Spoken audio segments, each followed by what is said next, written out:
کیا آپ قرض کی پریشانی میں مبتلا ہیں؟ بار بار کوشش کے باوجود قرض ختم نہیں ہو رہا؟ آج میں آپ کو ایک نہایت مجرب اور آسان وظیفہ بتاؤں گا جو انشاءاللہ قرض اترنے اور رزق میں برکت کا سبب بنے گا۔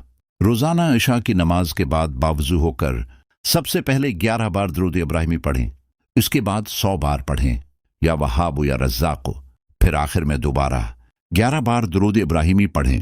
اس وظیفے کے بعد اللہ پاک سے اپنے قرض کی ادائیگی، رزق میں برکت اور ہر پریشانی سے نجات کی دعا کریں۔ اس کے ساتھ قرآن پاک کی یہ مبارک دعا بھی پڑھیں، رب انی لما انزلت الی من خیر فقیر۔ اس دعا کو صبح و شام 41 بار پڑھیں۔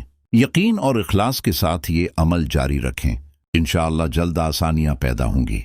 ویڈیو پسند آئے تو لائک کریں اور مزید اسلامی وظائف کے لیے چینل ضرور سبسکرائب کریں۔